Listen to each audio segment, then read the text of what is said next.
कई डॉक्टर बदले और कई टेस्ट हुए, पर फिर भी मेरी असली बीमारी किसी को समझ नहीं आई। और फिर एक दिन ऐसा हुआ जिसने मेरी ज़िंदगी बदल दी।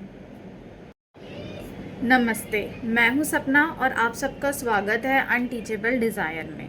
और अगर आप लोगों ने पार्ट 1 और पार्ट 2 नहीं देखा है तो प्लीज़ जाकर आप उसे देख लीजिए। आज मैं बताऊंगी आपको कि इतने दर्द और इतने उलझनों के बाद मुझे कैसे पता चला कि मुझे एंडोमेट्रियोसिस है और उसके बाद मेरी ज़िंदगी कैसे बदली। कल हमने बात की थी फॉलिकल स्टडी और उससे होने वाले पेन के बारे में, और अब हमने डिसाइड किया था कि अब हम सेकंड ओपिनियन लेंगे। आई थिंक कि मेरी सिचुएशन जो है और जो बिगड़ती जा रही है दिन ब दिन, वो शायद सॉल्व नहीं हो पाएगी यहाँ रहते हुए। तो अब हमने ये सोचा कि सेकंड ओपिनियन ले तो ले किससे आखिर। फिर मुझे किसी ने कहा कि आप एक बार किसी एक्सपीरियंस डॉक्टर के पास जाइए, उनसे बात कीजिए, हो सकता है आपको वो कुछ बेटर बता पाएँ। क्योंकि जितने ज़्यादा एक्सपीरियंस डॉक्टर होते हैं, जितने उस हिसाब से उन्होंने केसेस देखे होते हैं, तो वो आपको उस हिसाब से ही ट्रीट करते हैं।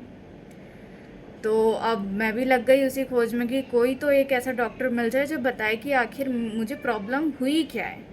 फॉलिकल स्टडी कराने के बाद डॉक्टर का कहना था कि ऐसा कुछ नहीं होता, ये कॉमन है, ये नॉर्मल है।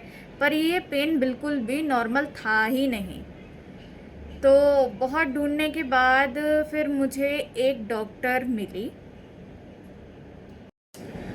उन डॉक्टर की एज लगभग 65 साल के आसपास होगी, 60-65 साल के आसपास होगी। तो उन्होंने मेरे सारे रिपोर्ट्स देखे और उसके बाद सारी चीज़ें देखने के बाद उन्होंने मेरा केस स्टडी करा और उन्होंने मुझे सजेस्ट करा कि मुझे एक बार एमआरआई करा लेना चाहिए। तो मैंने फिर एमआरआई कराया। एमआरआई कराने के बाद फिर मैं वापस गई एमआरआई रिपोर्ट्स के साथ डॉक्टर पर। फिर उन्होंने मेरी रिपोर्ट्स देखी एमआरआई की। फिर उन्होंने कहा कि मैं अभी भी डाउटफुल हूँ आपके केस को लेकर। जबकि आप खुद सोचिए कि मतलब इतने एक्सपीरियंस डॉक्टर 60-65 साल के, और उनको भी डाउट था बिकॉज एमआरआई में क्लियर नहीं था कि एंडोमेट्रियोसिस है मुझे। मतलब एक तरह से मान लीजिए 50-50 चांसेस था कि हो भी सकता है और नहीं भी हो सकता है, क्योंकि उसमें हेमरेजिक सिस्ट दिखाई दे रही थी। और ना कि उसमें एंडोमेट्रियोसिस की तो कोई ऐसी सेल्स नहीं दिख रही थी, पर हेमरेजिक सिस्ट दिख रही थी, जिसे कहा जाता है खून से बनी हुई कुछ गांठें होती है, उसे हेमरेजिक सिस्ट कहा जाता है। तो अब मैं फिर कंफ्यूज़ कि आखिर ऐसा क्या है कि डॉक्टर को भी नहीं समझ आ रहा है। फिर उन्होंने मेरा CA-125 कराया था, जो कि सर्वाइकल कैंसर के लिए कराया जाता है। पर उस रिपोर्ट में भी ऐसा कुछ खास नहीं निकला, वो भी नेगेटिव आया था।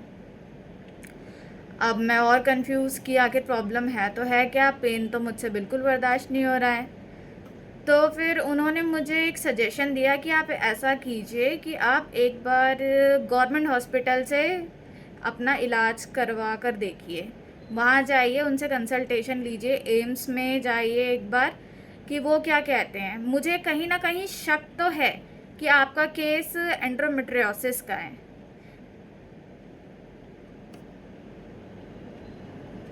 बट मैं क्लियर नहीं हूँ कि हाँ ये एंडोमेट्रियोसिस का ही केस हो सकता है। बट आप एक बार ओपिनियन ले लीजिए, अगर क्लियर हो जाता है तो मेडिसिन मैं आपकी कंटिन्यू कर दूँगी। तो मैंने कहा ठीक है मैम, तो उसके लिए मुझे वहाँ जाने के लिए टाइम निकालना पड़ेगा। अब मैं गई फिर गवर्नमेंट हॉस्पिटल में। वहाँ जाके मैंने ये सारी चीज़ें बताई कि ऐसा ऐसा हुआ था और उसके बाद से मुझे इतना ज़्यादा पेन है और मुझे समझ नहीं आ रहा कि आखिर ये पेन है किस वजह से। तो वो उन्होंने मुझे कुछ टेस्ट लिख के दे दिए, जिसमें से एक अल्ट्रासाउंड भी था जो कि पीरियड के 3rd डे से करवाना था। बट वो एक अल्ट्रासाउंड करने में ही मतलब मुझे ऑलमोस्ट 3 मंथ्स निकल गए थे।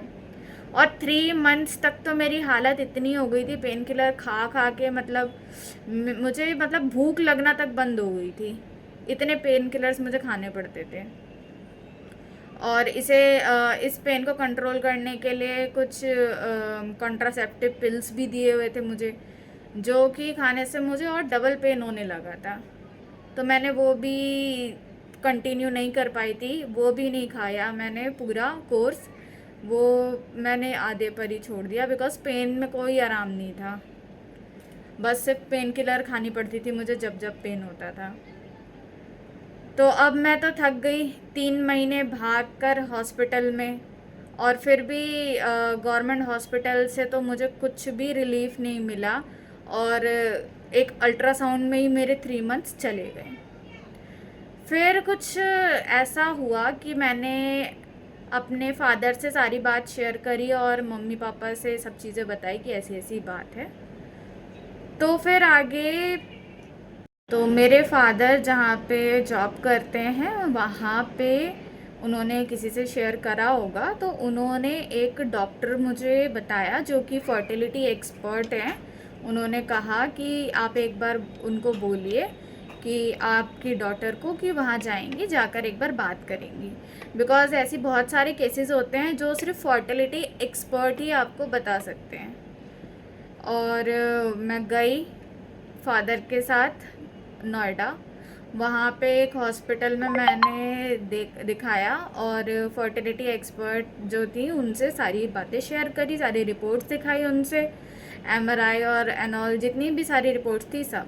तो सारे केस को देखने के बाद उन्होंने मुझे कहा कि हाँ, ये तो डेफिनेटली मैं श्योर हूँ कि आपको है तो एंड्रोमेट्रियोसिस ही।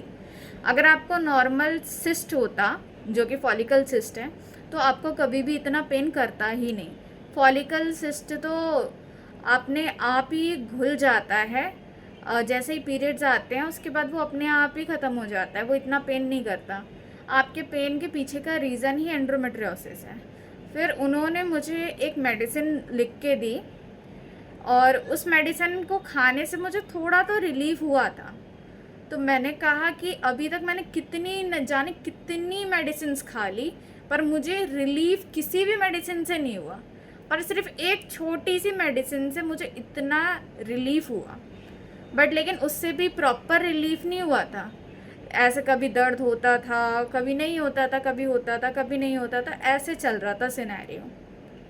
अब मैं बहुत परेशान थी, तो उन्होंने मुझे पूरी चीज़ें बताई कि आखिर एंड्रोमेट्रियोसिस क्या होता है, ये कैसे मतलब मेडिकल साइंस के पास भी अभी तक इसका प्रॉपर रीज़न नहीं है कि आखिर ये हो क्यों जाता है। आखिर प्रॉपर रीज़न एक होता है ना कि हाँ, इस वजह से ये बीमारी हुई, तो मेडिकल साइंस के पास भी अभी इसका कोई है ही नहीं जवाब। बहुत सारी इसके पीछे वो है कि इस वजह से भी हो सकता है, इस वजह से भी हो सकता है, पर किस वजह से एग्जैक्टली होता है ये किसी को नहीं पता। अब ये भी बहुत कंफ्यूजिंग था मेरे लिए। एक तो बीमारी का नाम ही बहुत नया था मेरे लिए, एंड्रोमेट्रियोसिस। पीसीओडी, पीसीओएस ये तो सब ने ही नॉर्मली सुना हुआ है, बट एंड्रोमेट्रियोसिस, और ये सारी चीज़ों को देखते हुए फिर मैं तो बहुत ज़्यादा मतलब एकदम मेंटली कहते हैं जैसे कि ना एकदम परेशान हो गई थी कि कभी किसी डॉक्टर पे जा रही हूँ, कभी कोई मेडिसिन ले रही हूँ, कोई मेडिसिन ले रही हूँ, पर लेकिन किसी से भी आराम नहीं मिल रहा। फिर किसी ने कहा कि आप एक काम करो, आप एक बार होम्योपैथिक ट्राई करके देखो। फिर मैंने होम्योपैथिक भी ट्राई किया। हाँ, होम्योपैथिक से कुछ तो आराम मिला था मुझे कुछ मंथ्स के लिए। फिर मैं होम्योपैथिक डॉक्टर पे गई, उनसे सारी बात करी। उन्होंने जो मेडिसिन लिखी उससे कुछ मंथ्स मैंने खाई थी, 3 to 4 मंथ्स, तो उससे मुझे रिलीफ मिला था।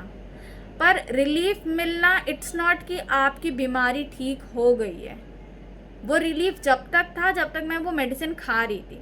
जैसे ही वो एक दिन भी अगर मैं वो मेडिसिन होम्योपैथी की छोड़ देती थी, तो भाई मुझे बहुत पेन स्टार्ट हो जाता था, बहुत बहुत बहुत ज़्यादा पेन स्टार्ट हो जाता था। तो इसी वजह से मतलब एकदम मैं निराश हो गई थी कि आखिर करूँ तो करूँ क्या। एलोपैथी ले रही हूँ तब भी मुझे पेन में आराम नहीं है, होम्योपैथी ले रही हूँ, जब तक ले रही हूँ तब तक तो आराम है, और अगर एक दिन भी मैं छोड़ देती हूँ मेडिसिन तो फिर मेरा वही सेम हाल हो जाता है। बहुत बुरा हाल हो गया था मेरा। और इंसान फिर करता ही क्या है, जब कुछ भी समझ में नहीं आता तो इंटरनेट ओपन कर लेता है। और फिर उसके बाद मैं भी वही करती थी कि मैंने इंटरनेट ओपन कर लिया, इस बारे में सर्च करने लग गई कि आखिर क्या होता है, क्यों होता है, कैसे हो जाता है, इससे रिलेटेड वीडियोस देखने लग गई। बट जितना मैं देखती रहती थी और जितनी चीज़ें होती रहती थी, पर लेकिन उससे सिर्फ देखने से नहीं होता। जब आपको तकलीफ़ होती है ना, तब वो सिर्फ आप ही अच्छे तरीके से समझ सकते हो। वो देखने से नहीं समझ आती। सिर्फ जो चीज़ आप फील कर रहे होते हो उस एट द मोमेंट पे, वो सिर्फ आपको ही समझ आएगी। और आप बस यही चाहोगे कि भगवान किसी भी तरह प्लीज़ इस दर्द को आप ख़त्म कर दो। आप लाइफ में ना हर चीज़ बर्दाश्त कर लेते हो, बुरे से बुरा समय बर्दाश्त कर लेते हो, पर एक दर्द ऐसी चीज़ है ना, ना तो इंसान कभी किसी से बांट सकता है और ना ही उसे ज़्यादा लंबे समय तक बर्दाश्त कर सकता है। बीमारी का पता तो चल गया था, पर लेकिन आगे जो हुआ उसके लिए मैं बिल्कुल भी तैयार नहीं थी। और ये आने वाले पार्ट 4 में आपको मैं बताऊंगी। और मेरी कहानी अगर किसी एक इंसान की भी मदद कर सकती है तो इस वीडियो को शेयर करिए, लाइक करिए और चैनल को सब्सक्राइब करिए, ताकि आपको आगे और भी इन्फॉर्मेशन मिल सके। Thank you so much.